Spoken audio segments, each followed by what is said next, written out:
Isang magandang gabi po ngayon, Domingo de Ramos. Bibigyan ko po ng buhay unang aralin. Basahin ko po muli. Ay sa Ebanghelyo ni Apostol Mateo, sa Kapitulo 21, versikulo 1 hanggang 11.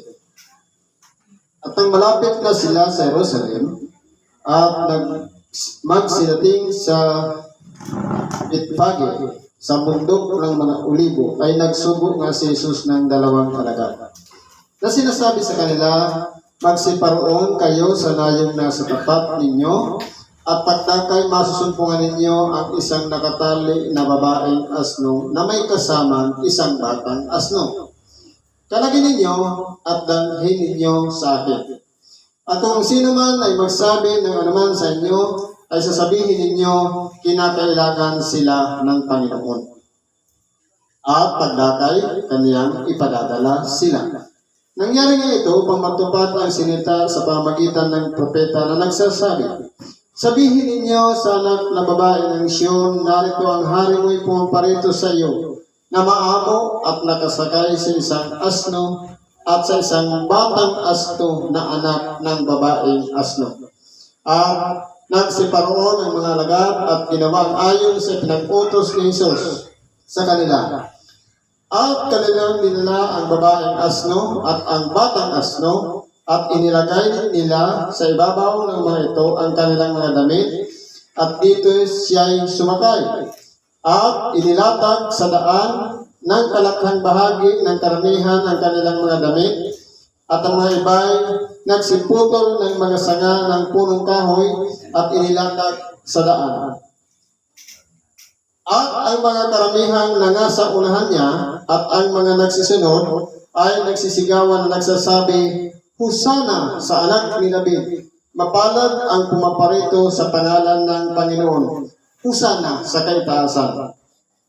At nang pumasok si Jesus sa Jerusalem ay nagkagulo ang buong bayan na nagsasabi, sino kaya ito? Ngayon po, bilang pagkikibahagi sa oras na ito, dalawa pong alagad ang sinugo ng ating dakilang Panginoon para kunin yung isang babaeng asno pati ang kanyang anak na asno. Ayon sa nasusulat na sinabi ng mga propeta, yun nga ang nangyari. Ngayon po, sa buhay natin sa ngayon, andito tayo sa tinatawag na misyon. Dalawa pong klaseng asno ang ipinaliliwanag dito. Yung isang batang asno at yung ina ng asno. Sa makatuwid, bakit pinili ng ating dakilang Panginoon na sakyan yung mas bata o yung batang asno sa halip na yung ina ng batang asno?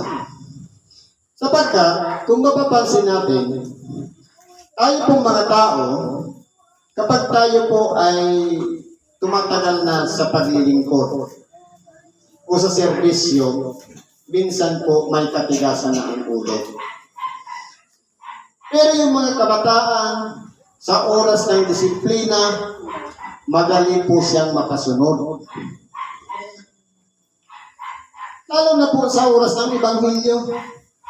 Minsan, namamalayan natin, kapag alam na ang kasulatan, ayaw nang makinig ng Ebanghelyo. Na pinalalagay po sa kanyang sarili, mas magaling pa siya sa tagapagpahayag. Pero po kung pag-uusapan natin, dito po sa hapag ng Ebanghelyo, wala po ditong magaling, wala ditong buko, wala ditong mangmang o marunong. Lahat po tayo ay may kanya-kanyang kaloob base po sa unawa na ipinagkaloob sa atin. Hindi po dapat tayo magmalaki na ako'y kanay, marunong na, hindi na dapat ako turuan. Pero yung mga bata, madali po silang mag-catch up. Sapagkat kung baga sa isang lalagyan, kukunti pa lang yung laman, pupunuin pa lang. Pero yung mga marunong na, yung matatagal na sa paglilingkod, minsan, dahil, alam ko na kaya ganito ang mangyayari sa bundok. Ganito ang mangyayari sa misyon. Ganito. Minsan nauuna pa sa mga dapat na mangyari. Ano kaya kung ilagay natin ang ating sarili? Katulad ng isang walang alam. Ang Diyos na makapangyarihan, kasama ang kanyang mga alagad, ang ating mga protektor, ang hayaan natin ang kumilos gamitin ang ating katawan sa misyon. Ano kaya kung huwag tayong magkaroon ng katigasan ng ulo sa oras ng misyon? Ano kaya kung ipaubayan natin sa Diyos na gamitin tayo, ibuhos na ang kanyang kapangyarihan at hindi ang sarili nating kalooban? Sapagkat pagkaminsan, paano pa lalagyan ang isang lalagyanan? Sabi nga, kung ang isang salop, punong-puno na, wala na kung papasok yan. Kahit ang isang baso, lagyan mo ng tubig, kapag yan ay hanggang sa kanyang bunganga yung tubig, pag sinalinan mo yan, matatapo na yan. Ano po kaya kung ang mga matatagal na maglinis tayo ng kalooban, bumalik tayo, mabagay tayo doon sa isang batang asno? Nang sa ganoon, marami pa tayong matutunan. Marami pang karunungan ang ipagkakaloob sa atin.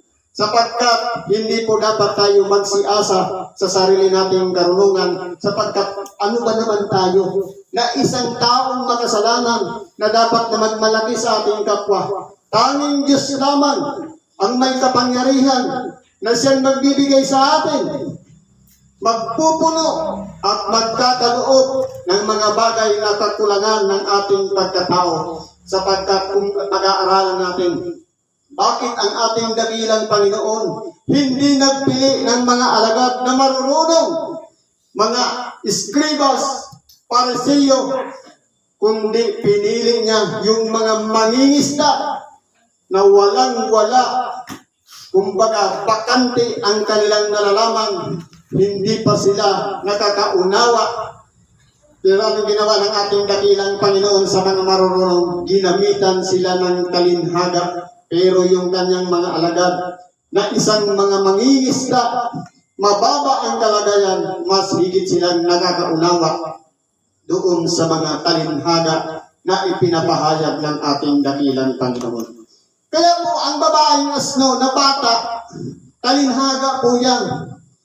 Paano kaya kung tayo yung magulang ng asno, ibalik natin ang ating kalagayan na katulad tayo ng batang asno na handang sumunod sa oras ng misyon. Lalong-lalo na kung matagal na tayo, ano kaya kung ibalik natin na maging tagasunod tayo sa mga namumuno sa atin? Kung mapapansin natin, maraming mga nauna, maraming mga matatagal na sa paglilingkod.